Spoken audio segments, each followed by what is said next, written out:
Hey, I'm not surprised, motherfuckers. I ain't gonna eat, I ain't gonna sleep. Ain't gonna breathe till I see what I wanna see. And what I wanna see is you go to sleep in the dirt. Permanently, you just being hurt. This ain't gonna work. Le MMA, cette discipline spectaculaire fait lever les foules dans le monde entier. Conor McGregor, Ronda Rousey, la renommée de ces combattants dépasse largement la cage dans laquelle ils s'affrontent. Cependant, en 2017, en France, ce sport est toujours interdit.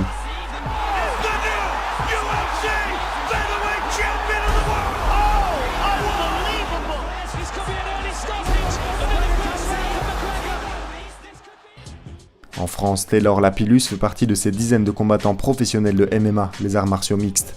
Comme son nom l'indique, c'est un mélange de plusieurs disciplines de combat comme la boxe anglaise et thaïlandaise, le judo ou encore le jiu-jitsu brésilien. Taylor s'entraîne en France, au MMA Factory. Pourtant, il est obligé de combattre à l'étranger. Aujourd'hui, c'est le sparring pro. Donc, c'est les entraînements de mise en application un petit peu de tout ce qu'on peut faire, des stratégies de combat. C'est les jours comme ça où on fait des stratégies de combat. Samir, il reste 15 secondes. Tu descends, Samir.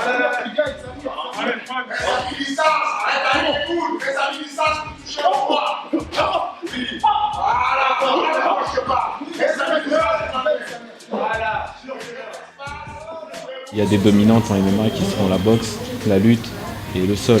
Mais il y a plein de possibilités, il y a plein de parcours différents pour venir au MMA et c'est ce qui est beau d'ailleurs.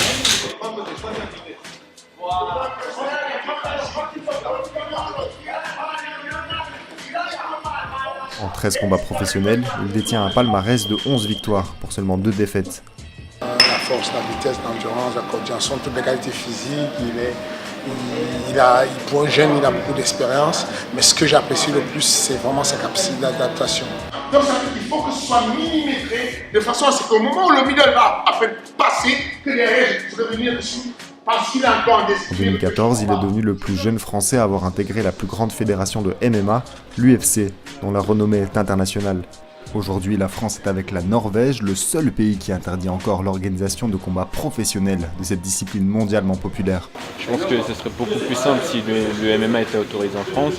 Moi, comme tout le monde, on souffre un petit peu de ça, on combat toujours à l'extérieur, jamais chez nous, jamais devant notre public. Et au premier abord, ça effraie un peu les gens, mais qu'une fois qu'on prend le temps de se renseigner et de voir réellement ce que c'est, on finit par apprécier ce sport en fait.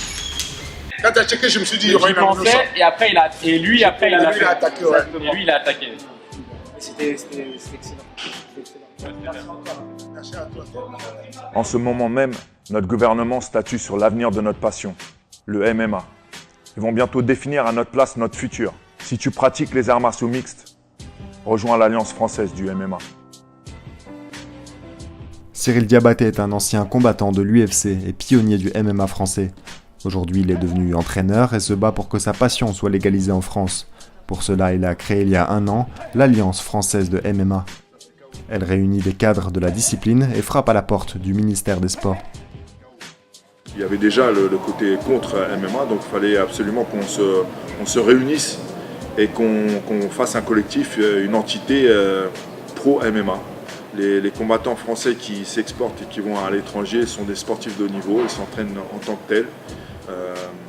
C'est un vrai sport avec des vraies règles.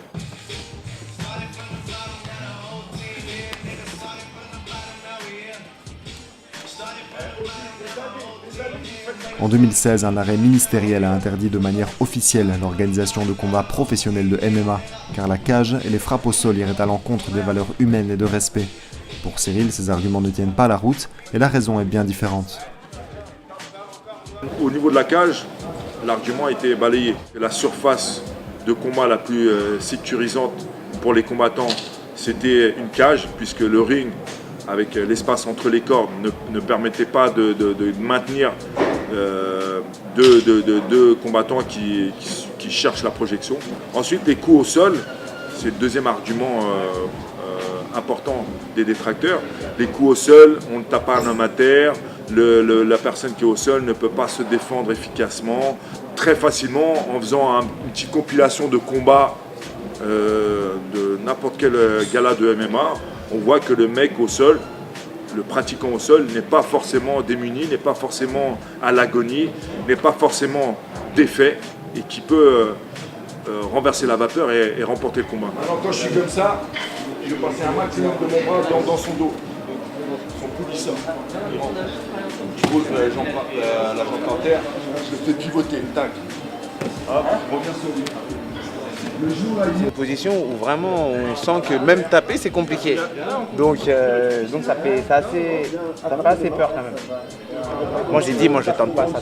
Plus il y a d'espace entre mon adversaire et moi, et plus ça ouvre la possibilité d'une sortie. Ouais. En fait, c'est qu'une question financière et politique aussi.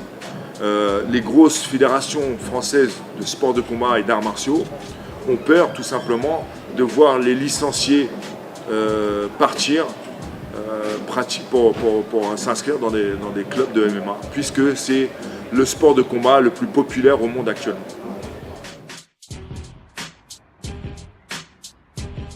Pour en savoir davantage sur l'avenir du MMA en France, nous avons contacté le ministère des Sports. La réponse fut assez rapide concernant le positionnement de la ministre Laura Flessel. La ministre est tout à fait consciente du problème qui se pose et de l'impossibilité de rester dans le statu quo. Une mission d'observation a été lancée en juin dernier avec pour objectif d'identifier et de définir les pratiques assimilées au MMA. La ministre sera très attentive aux conclusions et a déjà exprimé sa volonté de voir les choses évoluer. Elle souhaite faire évoluer le cadre réglementaire afin de préserver la sécurité physique et morale des pratiquants en protégeant et en encadrant la pratique du MMA.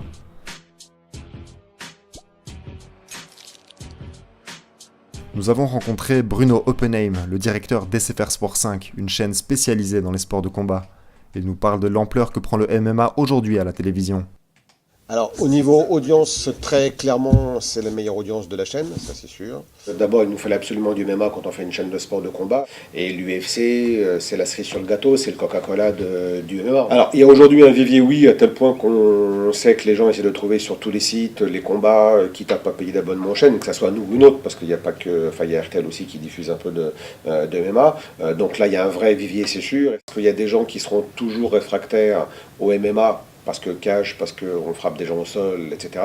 Et puis il y en a qui vont s'ouvrir en disant bah oui, finalement, ce sont maintenant des sportifs. En gros, le MMA, quand ça a commencé il y a une vingtaine d'années, on avait des combattants spécialisés d'un combat, d'une technique et qui se rencontraient, donc ça faisait des combats très particuliers. Là maintenant, comme j'ai dit tout à l'heure, on a des gens qui sont très complets sur différentes disciplines. Donc on a des vrais combats, des vrais combattants, des gens qui sont affûtés, etc., etc. Des fans de MMA, en effet, il y en a. Il est 4h du matin et c'est l'UFC 217. Rémi et Youssouf, deux amis d'enfance, fidèles au poste, se retrouvent comme lors de chaque événement pour partager leur passion.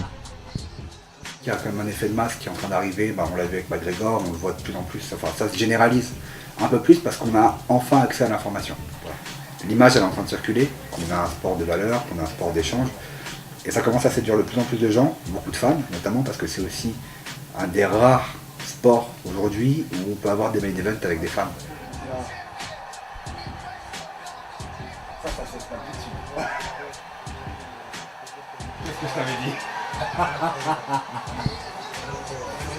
Je t'avais dit qu'elle n'avait pas tapé les skis. Le spectacle a comme toujours répondu présent, un spectacle auquel Rémi et Youssouf pourront peut-être un jour assister en France. Trying to get my mama out of here, I want it all. I got other plans, younger from the motherland. Count better man, better than the other man. Everything I spit is fact, brother, listen now. If you got it, then you probably understand it now. On the paper chase, dream chases anyway. Got me feeling like McMillie when I made it here.